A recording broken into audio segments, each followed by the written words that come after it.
Thank you. I think we've got a lot of updates, so we are expecting more private adaptation capital financing in the coming days. But now it's a time for looking at whether the financing we are already mobilizing in terms of adaptation, mitigation. We don't have any estimates of loss and damage, how much we actually mobilize now. But for adaptation and mitigation, whatever we are doing, actually how effective they are, the question has already been raised in this discussion. So, and also there are concerns that a lot of foreign funds we are getting, we are more becoming debt dependent, and there have been serious studies done by Change Initiative. We have a representative from Change Initiative, Mr. Mofazzal Hossain. Should you please come up actually on the agenda that the international finance we are accessing now, we are using now, how to what extent they actually serve the equity principle. And from your research perspective, is it really promoting inequality and injustice more, or how do you look at this agenda, and what kind of policy you think the government can pursue or opt for in preventing climate finance injustice or equity as a result of over-reliance on debt and maybe other contractual measures? Please, thank you. Thank you, Dr. Borua. It's been an honor to be in this panel. I heard the discussion on why the commercial banks should be prioritizing the climate finance. But before jumping into the discussion on that, I would like to address one thing, that we often forget that adaptation projects are basically one kind of public goods. And why at the first place commercial banks and any kind of profit-making organization should any kind of profit-making organization should finance the public goods? It's duty of a public institution, or it's the duty for government to come up with a public finance fund to finance the public goods projects related to public goods, because it's common goods. In economics, we often say the tragedy of commons is not a tragedy; it's a tragedy for all. But this is the irony is we forgot that the tragedy of commons is tragedy for us too. So when climate change start to affect the economy and the society, nobody is left behind. As we already discussed, when maybe the first speaker said, when someone walk by the street, the air pollution never. There is no boishomo. It's the citizen is from developed country or it's from Bangladesh. So what's the fundamental problem, in my opinion, lies in this international climate finance is they are using the climate finance as a strategic and political tools instead of as a justice and equity tools. So there's a huge justice and equity gap in international climate finance. In economics, but from the perspective of economics, we always it's not we, actually the OECD countries, they use the bargaining power to finance the LDC countries. So what's problem lying there is they are using it's as a bargaining tool and a political and strategic tool. They're committing us that well, we will finance you guys in to mitigate and adapt with the climate change, but they are giving it as loans. A Change Initiative did a study, published a study this month, that Bangladesh has per capita climate debt of $80. We have approximately $485 per capita debt in total, whereas approximately $80 per capita loan is for climate change. So we are not supposed to bear this burden. We, as an LDC country, were supposed to receive loans and grants, but we are receiving debt. Approximately 70% of our total climate fund is debt. So it's a huge inequality and injustice issue.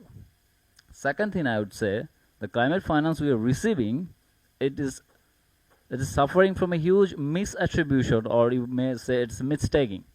As per our analysis, 18.7% of total climate finance is attributed to the fossil fuel projects. You see, we are receiving loans instead of grants, And the loans we are receiving, we are also using it in fossil fuel projects, which were not supposed to go to the fossil fuel based project. It was supposed to go to the climate and green projects. So that is a triple burden. First burden is we are affecting from the climate change. Second burden is we are suffering, we are burdening from debt, and third burden is we are also we are attributing it to the we are channeling the fund to the fossil fuel based projects, which are damaging, which is multiplying the climate change effect in our economy. So if I tell that, as you asked, if it's justice or inequality, of course it's an inequality and justice issue. It doesn't align with the justice principle, because when I am the sufferer, and the suffering is not my fault. It's the top emitters who are emitting the greenhouse gas, and that's why the LDC countries, the countries like Bangladesh, were at the very challenge to even get flooded by the sea level rise by 2050, and they are giving us debt. So it's a very, I would say, it's a very calculative approach to make the LDC countries to fall in debt burden. This is the first one. What kind of policy you think the government should look for in preventing this kind of, what the government can do actually? Well, in terms of international finance, there is a list to do from government, since it's all about the bargaining power in international climate finance platform. We don't have that much of bargaining power to bargain with America or China or Brazil or Russia. But what we can do, what Bangladesh can do, Bangladesh can act as a representative for the LDC countries group. You see, the LDC don't have any voice, so Bangladesh can act as a voice of LDC for Bangladesh, and as well for the other countries in LDC, to bargain with the other countries. But the outcome will depend on how the international communities will cooperate with us. In terms of our local policy, in terms of domestic policy, I would say, there's a huge opportunity for blended finance. As most of us has said, Bangladesh has Zakat potential of approximately 27,000 crores per year, which is a huge potential to finance in the adaptation and mitigation sector as well. And it would create any public finance or any kind of fiscal burden as well, because we are not taking loans. These 27,000 crore or approximately 25,000 crore funds are releasing every year throughout the informal channels. But if the Central Zakat Management Board or Central Zakat Fund or any kind of government agency just channelize this fund to the public financial management, so these you see that these kind of policy reform in public finance governance or public financial management system would create a breathing space. I won't say it will replace the need or desire or demand for financing, but it would create a breathing space for government to finance the adaptation funds as a public goods. So in terms of mitigation, I would say private finance would be the best or possible option. Bangladesh Bank has initiated the green bond policy, and as far as I know, Bangladesh Bank already designed a green bond, but unfortunately, it's not in the market yet. As Ahsan Abib said, we don't have a bond market. But if you see, we have a huge number of citizens who are living outside the Bangladeshi diaspora. If we can issue a dollar-denominated bond, which can be used to raise the funds and finance the climate change mitigation and adaptation projects or any kind of green project, it would create another breathing space for us. Since in last COP, the USA already got out from the Paris Agreement, so there is a limited scope that we will get enough fund for climate finance. So we can't wait and rely on the funds international community will channel to us, but we have to create our own kind of backbone and own kind of financial system. So we have opportunity for blended finance, we have opportunity for a dollar denominating green bond or any kind of a bond, and also we have the potential to issue green tokenized bond, I would say. One problem Mr. Mofazzal already said, there is a problem in channeling the public fund to the climate finance is we can't track it. But in current scenario, I would say if we just use the tokenization, any kind of tokenization, maybe the tokenized bond or any kind of tokenization, tokenized fund, or we use the decentralized financial approach, we can easily track down how much fund is releasing, where it's going, how we are utilizing it, and what's the economic and environmental impact. The Ms. Syed Afzal Nessa said the bank has the priority. Since banks are running on others' money from the deposit, so bank has the little scope to channel their fund without any return on investment. But if we can tokenize it, we can easily track down, and we can also assess the impact it's creating from the perspective of economics and both an environment. Why? If we just see in what kind of financial benefits the fund is generating, it might mislead us, because maybe since it's a public good, adaptation is a public good, and investing in mitigation might take more time to generate return. So from finance perspective, it might not be useful or profitable as we expect. But if we assess it from an economic impact, it will be profitable. Why?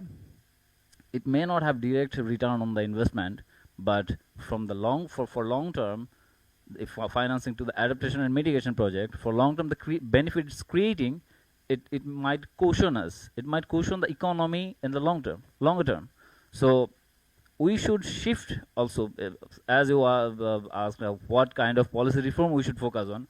I would say we should shift from the economy or production-based indicator of any kind of assessment. We should move to the justice-based indicator or well-being-based indicator. Instead of just calculating how much money it's generating, we should focus on how much impact it's creating, not the money it's generating. Because you see, West or OECD country has money, but they are not giving us. So money may not be the option in future. We should focus on impact rather than just the numbers, quantity over quality, I would say.